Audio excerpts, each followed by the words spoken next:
Hello everyone, Animathist here. I know it's been a while, and I should have had this haul video out like 2 weeks ago almost, but I'm here now, and so I've decided I'm just going to show you everything I've gotten since June 1st, I think, until right now, so August 11th as I'm recording this. And yeah, let's just jump into it, shall we?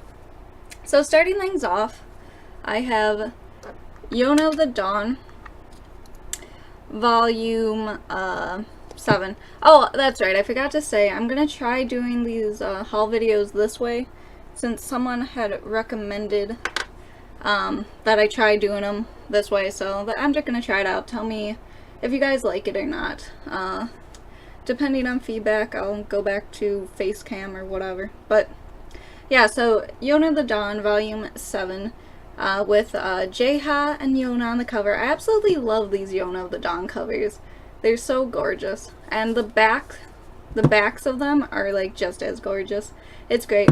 But this pretty much ends the pirate arc, I guess. Really good. Really good. We're still in anime territory, I think. By the next two, maybe we should be out of it. I don't know exactly. But I'm caught up with the manga online, and it's really good. So, Yona of the Dawn. Moving on, we have Princess Jellyfish, Volume 5. I've only read half a volume of Princess Jellyfish, but I really liked what I read, so I'm probably gonna keep picking them up as they come out. It's just really fun. The characters are fun, and yeah, I don't have much to say about it. I like these kind of covers too, though the omnibuses themselves are pretty cheap, but, you know, it is what it is, so. Let's see. Moving on, what should I show next? Here we go. We have Horimiya, Volume 8.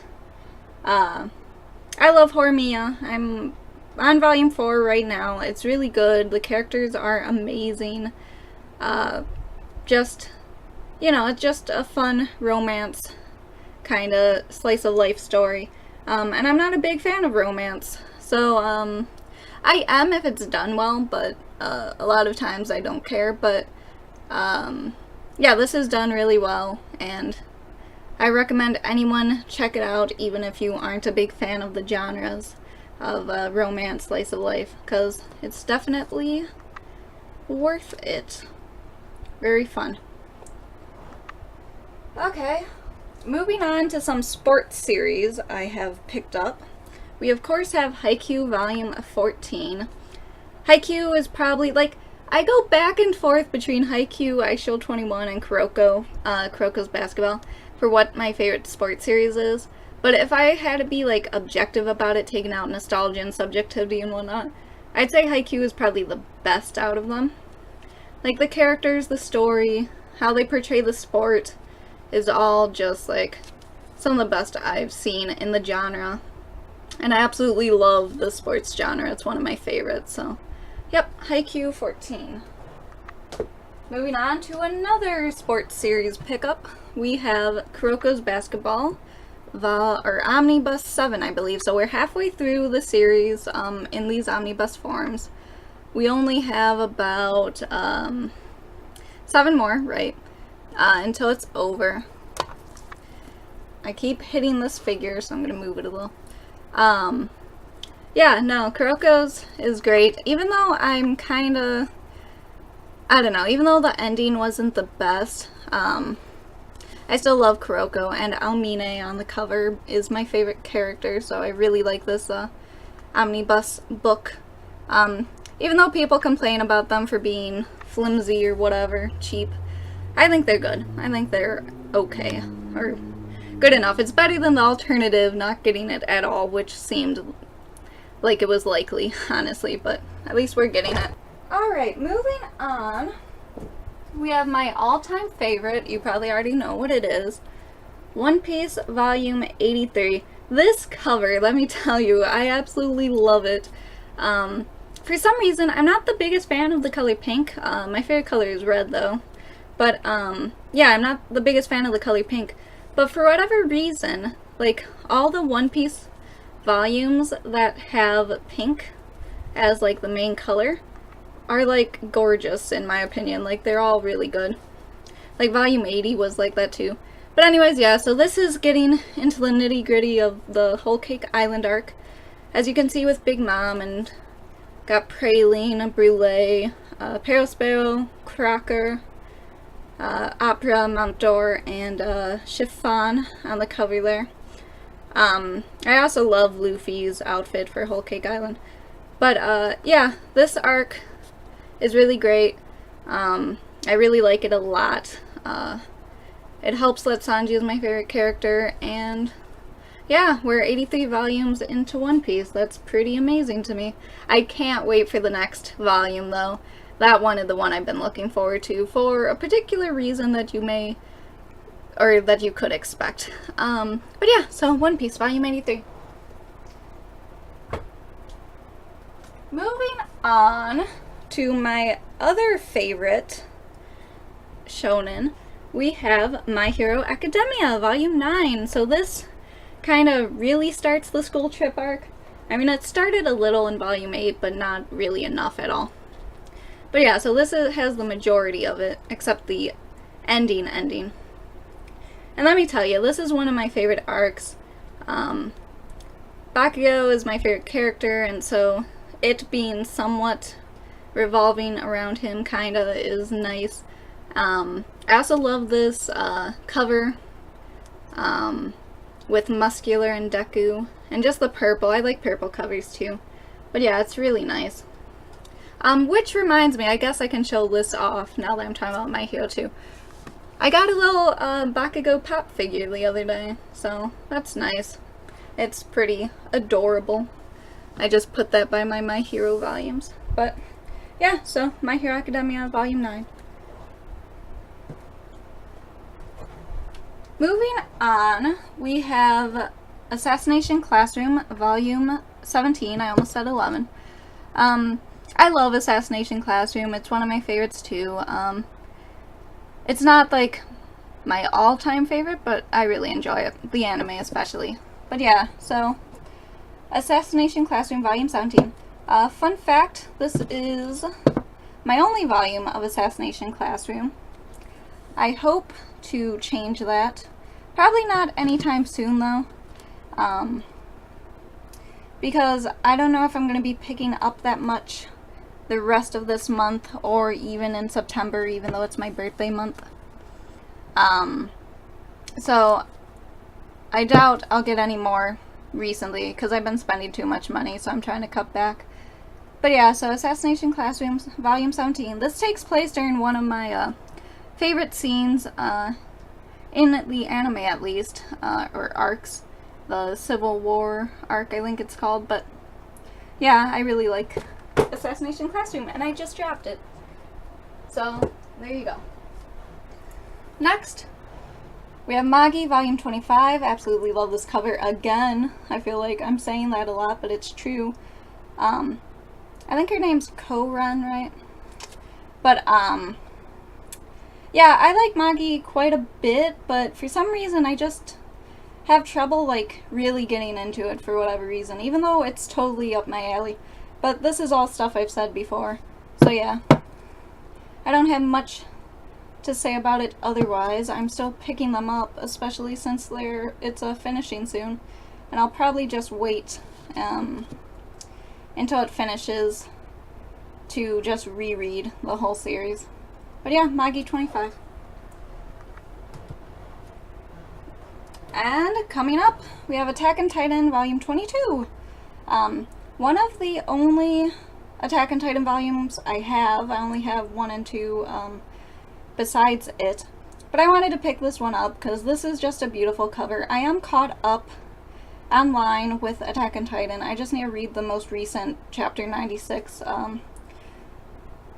chapter. But other than that, I'm caught up, and this cover could be maybe construed as a spoiler, so I'm sorry about that, but Attack on Titan volume 22.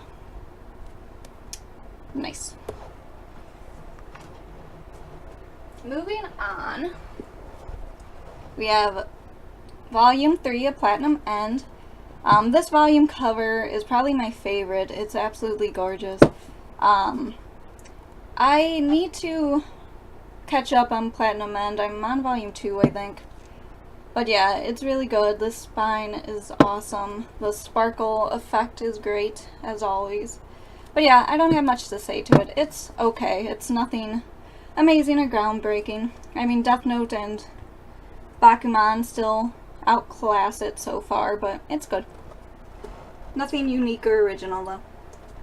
Next, we have Golden Kamuy. I read this online a long time ago, and I absolutely loved it. So I'm going to pick up the volumes and read it that way from now on, probably. But it's like a historical kind of series. I kind of forget what it's about. Well, not really. Like, someone left treasure somewhere, I think, and then these prisoners have, like, pieces of the map tattooed to them or something like that, and then the main guy and this one girl goes to find these people. I forget exactly. But, so obviously I need to reread it. But it was good. So, yeah, Golden Kamuy. And it's getting an anime soon, so that's even better. Next, Goodnight Pun Pun, Volume 6. Still haven't read Goodnight Pun Pun, but, you know, it only has one more volume left, so I'm gonna keep collecting them. Don't really have much else to say about it otherwise, though, so. Moving on. I bought these in the Barnes & Noble buy two get a third free sale, but we have JoJo's Bizarre Adventure Part 1, or Part 1 Volume 1, Part 1 Volume 2, Part 1 Volume 3. Also, I watched some of the JoJo's anime, but not nearly enough. I only watched like the first 6 episodes to really have an opinion on it. So Part 2, Volume 1. Part 2, Volume 2. And last but not least, Part 2, Volume 3. So I just need Part 2, Volume 4 to, and then I'll probably just start read it and see what I feel about it. Because it's not necessarily something completely up my aisle, I guess, in terms of what I usually like. But it also is at the same time. I don't know. I have mixed feelings about JoJo's. But moving on to the biggest thing I got this month, we have Berserk. Because Right Stuff was having a great sale on Berserk manga. So I got Volume 15. I'm just going to show the front covers of these. Also, I read up through like Volume 25, so Volume 16, Volume 17, so this is all the Conviction arc stuff, I believe, Volume 18. Honestly, I might have liked the Conviction arc, I think it is, more than the Golden Age arc, but that might, Volume 19, that might be just because I got spoiled for the Golden Age arc like most people do, I'm sure. Volume 20, so I mean there was no real shock value to any of it, but Volume 21. And also I may have a somewhat controversial opinion. Like, I love Berserk a lot, but I do not think it's the best thing ever in the history of manga. Volume 22. And I in fact still kind of think One Piece may be better written, but you know, controversial opinions be controversial. Volume 24. But I really, really like it. I do. I'm just not the biggest seinen fan, I will say. And then we jump ahead to Volume 32. Because, Volume 33. The reason it jumps ahead is because I ordered all of it, but only these ones have arrived so far. 34. So this is all the Millennium, or Falcon of the Millennium Empire stuff, I believe. Volume 35. And then I got the newest release because I had it pre-ordered. So volume 38. Oh, I almost forgot. Alright. Then I also got Blade of the Immortal Omnibus 3. These omnibuses are actually some of my favorite things ever. Besides the reversed quality of it, I just love how heavy it is, and well, maybe not how heavy because it is really damn heavy, but the paper quality is so nice. But yeah, so Blade of the Immortal. Then the last thing, or not the last thing actually, but the only anime I got was One Piece Season 9, Voyage 1. This is the first set after the time skip. I can't believe we're in the time skip, finally, in the dub, because I've been following One Piece for about 14 years now in some capacity. And it's just been up and downs as far as the dub adventure goes. I mean, obviously the sub is still where it's at for the most part, but the dub's really good in my opinion. So, yep. Oops. I keep hitting that. Anyways, so yeah. So then the actual last thing I got is a figure. So the last thing I got was this Chiaki Nanami figure from Danganronpa 2 Goodbye Despair, the video game. So, but it's related to anime and manga. It has an anime, and Chiaki's in it, so it's all good. But this is great. She's probably the best girl in Danganronpa, in my opinion. Fuyuhiko is still the best boy, though, and the best character. But, yeah, I absolutely love this figure. It's so intricate. Oops, sorry. It's so intricate, and just really great. But yeah, so that's all I have to show you for the months of June, July, and halfway through August. I hope you all enjoyed. Alright, see you next time.